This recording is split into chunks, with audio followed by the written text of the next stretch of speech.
السلام علیکم دوستوں، امید ہے آپ لوگ سب خیریت سے ہوں گے۔ میرے ایک بہت اچھے دوست ہیں، جاپان میں رہتے ہیں، اور ان کے ساتھ میرا تعلق جو جڑا ہے وہ تقریباً 3 سے 4 سال پہلے جڑا ہے سوشل میڈیا پہ، جو عام سوشل میڈیا کے پلیٹ فارم ہوتے ہیں جیسے فیس بک وغیرہ۔ تو وہاں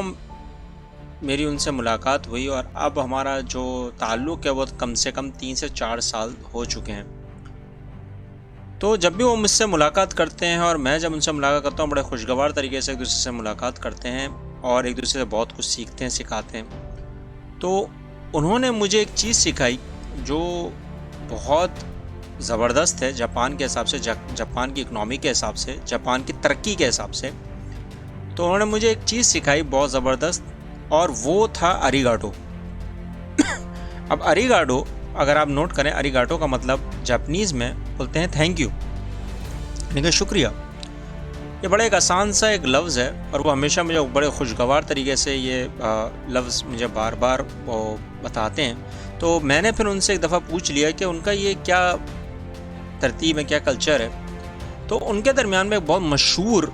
جیف بیزو، جو وہاں کے کہلاتے بلینئر ہیں، ٹیکیڈا واہی کے نام سے ان کا نام ہے، تو ان کی ایک فلسفی ہے ایریگاٹو، یعنی کہ ایریگاٹو کا ایک پورا کانسیپٹ ہے ایریگاٹو منی۔ تو وہاں پر یہ چیز بڑی زیادہ مانی جاتی ہے کہ آپ ہر چیز کے لحاظ سے، ٹیکنیکل ورک کے لحاظ سے اپنے آپ کو اس چیزوں میں لے کر آئیں تاکہ لوگ جو ہیں ان سے جڑیں، اور جڑنے کا مقصد یہ ہوتا ہے کہ ان کا ہمیشہ شکریہ ادا کریں۔ تو وہ شکریہ ادا کرتے ہیں تو وہ سیکھتے ہیں، یعنی کہ ان سے جب سیکھ رہے ہیں تو ان کا شکریہ ادا کر رہے ہیں۔ تو یہ ایک ایسی چیز تھی جو مجھے بہت زیادہ نبھا گئی، اور میں نے یہ سوچا کہ ہم لوگ being as a religion, being as a مذہبی لحاظ سے اگر ہم لوگ نوٹ کریں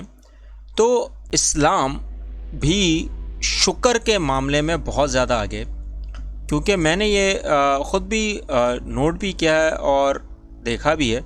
کہ آپ ذرا سوچیں کہ اب انسان ایک دوسرے انسان سے جب اتنا تصور پیدا کر کے رکھا ہوا ہے کہ شکریہ وہ ادا کرتا ہے تو اس کو اور مزید ملتا ہے، بقول ان کے کہ جاپنیز کے حساب سے بھی، کہ جب وہ پیسوں کو اتنا شکریہ ادا کرتے ہیں، یعنی کہ اتنا شکر ادا کرتے ہیں، تو ان کا ماننا ہے کہ وہ پیسے پہ ڈبل ہو جاتے ہیں، یعنی کہ ان کی عزت بھی ڈبل ہو جاتی ہے ہر چیز معاملے میں۔ تو بینگ ایز اے مسلم، یا ایک ایسا اسلام کے اکارڈنگ ہم لوگ یہ تصور کریں کہ جب ہم لوگ اس پروردگار یا اس کائنات سے جو بنانے والا ہے، کائنات کو بنانے والا، اس کا اگر ہم شکر ادا کریں تو وہ ہمیں کیا کیا عطا کرے گا،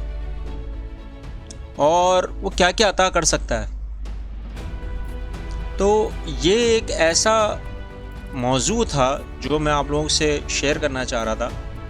کہ ہم لوگ کتنے ناشکر ہیں، کہ ہمیں شاید شکر ادا کرنا چاہیے کہ جو اللہ نے ہمیں اتنا سب کچھ عطا کیا ہے، خدا نے ہمیں جو اتنا سب کچھ عطا کیا ہے نعمتوں سے اور اپنی فضیلتوں سے، اپنی رحمتوں سے، نعمتوں سے، تو ہمیں اس کا شکر ادا کرتے رہنا چاہیے۔ اور شکر کرنے سے میرا خیال سے دنیا کے سامنے کوئی انسان جھکتا نہیں ہے، اور یہی وہ فلسفی ہے جو جاپنیز اپنائے میں۔ اور اگر اس کی اگر ایک ٹھوس مثال دی جائے مذہب کے لحاظ سے، تو حضرت موسیٰ علیہ السلام کا ایک واقعہ ہے بہت بڑا، کہ وہ جب اللہ سے ہم کلام ہونے کے لیے نکلے تو راستے میں ایک شخص ان کو ملا، اور وہ شخص ان کو کہہ رہے ہیں کہ آپ اگر خدا سے ہم کلام ہو رہے ہیں تو آپ ان سے یہ درخواست کریں کہ میرے کو اللہ نے اتنا سب کچھ دیا ہے، اتنا سب کچھ دیا ہے کہ میرے زندگی میں اب سکون نہیں ہے۔ تو وہ یہ سن کر آگے بڑھ گئے۔ پھر ان کو ایک دوسرا شخص ملا، تو جب ان کو دوسرا شخص ملا تو انہوں نے حضرت موسیٰ علیہ السلام کو یہ فریاد کری کہ آپ خدا سے یہ تصور فرمائیں یا یہ بات کریں کہ میں اتنا غریب ہوں اور اللہ نے مجھے اتنا کچھ بھی ابھی تک عطا نہیں کیا ہے، اور جس کا میں حقدار ہوں شاید وہ بھی مجھے عطا ہو جانا چاہیے، تو میں بڑا غربت میں ہوں، بڑا پریشان ہوں۔ تو جب حضرت موسیٰ علیہ السلام جب اللہ سے ہم کلام ہوئے تو انہوں نے یہ دونوں باتیں رکھیں. تو جو پہلے شخص کی بات تھی تو اللہ نے ان کو یہ فرمایا یا ان کو یہ بتایا کہ تم اس پہلے شخص کو بولو کہ وہ میری نعمتوں اور رحمتوں اور فضیلتوں کا شکر ادا کرنا چھوڑ دے. تو انہوں نے مان لیا. اور جو دوسرا شخص ملا تھا اس کو آپ جا کے بولیں کہ جو تمہیں میں نے عطا کیا ہے جیسے بھی رکھا ہوا ہے اس کا شکر ادا کرنا شروع کر دے. تو موسیٰ علیہ السلام حضرت موسیٰ علیہ السلام گئے تو پہلے شخص سے ملے تو انہوں نے ان کو کہا کہ تم ناشکری کرنا شروع کر دو، شکر کرنا چھوڑ دو، اس خدا کا شکر ادا کرنا چھوڑ دو. تو اس شخص نے ایسی حالت میں اور اس کلام میں ان کو بتایا کہ میں اس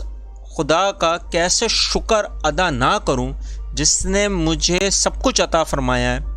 اور میں نے جب اس سے مانگا ہے مجھے ملا ہے، تو میں کیسے اس کی ناشکری چھوڑ دوں. تو حضرت موسیٰ علیہ السلام بہت زیادہ حیران ہو گئے. اور پھر وہ دوسرے شخص سے ملے تو دوسرے شخص سے انہوں نے کہا کہ جو تمہیں اللہ نے عطا کیا ہوا ہے تم اس کا شکر ادا کرو. تو وہی شخص پھر حضرت موسیٰ علیہ السلام سے بولتے ہیں کہ اللہ نے مجھے ایسی کیا چیز ادا کر دی ہے، کیا مجھے دے دیا ہے، کیا اپنی رحمتوں اور نعمتوں اور فضیلتوں کا نزول دے دیا ہے کہ میں اس پر شکر ادا کروں. کہ میں تو غربت میں ہوں، میں تو بالکل غریب ہوں بالکل، تو میں کس بات کا شکر ادا کروں. تو ہمیں اس بات سے سبق ملتا ہے، چاہے وہ جیپنیز ہوں چاہے وہ یہ واقعہ ہو، ہمیں سبق ملتا ہے کہ اللہ نے ہمیں جس طرح بھی رکھا ہوا ہے، جیسا بھی عطا کیا ہوا ہے اور جیسے ہمیں وہ چلا رہا ہے، ہمیں اس کا شکر ادا کرتے رہنا چاہیے. اور یہی میں اپنے اسٹوڈنٹ سے بولتا ہوں، جب اسٹوڈنٹ اپنے ایگزامز میں بیٹھتے ہیں اور ایگزامز جب وہ دیتے ہیں اور پھر ان کا جو رزلٹ آتا ہے اس پہ وہ شکر نہیں کرتے. تو میں ہمیشہ ان کو یہی سمجھاتا ہوں اپنے بچوں کو کہ ہر چیز میں شکر کرو اللہ کا، کیونکہ اللہ نے تمہیں اتنی عطات فرمائی کہ تم ایگزام میں بیٹھ گئے، یہ بھی ایک بہت بڑی نعمت ہے. تو ہمیں اس کا شکر ادا کرتے رہنا چاہیے، ناشکری کبھی نہیں کرنی چاہیے. کہ ناشکری کرنے سے صرف اور صرف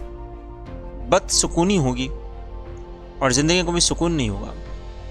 اور جب زندگی میں سکون نہیں ہوگا تو پھر آپ میرے خیال سے ہمیشہ ناکام رہیں گے. اور جب ناکام رہیں گے تو آپ کے ارد گرد جتنی بھی نعمتیں، فضیلتیں اور رحمتیں اس خدا کی ہیں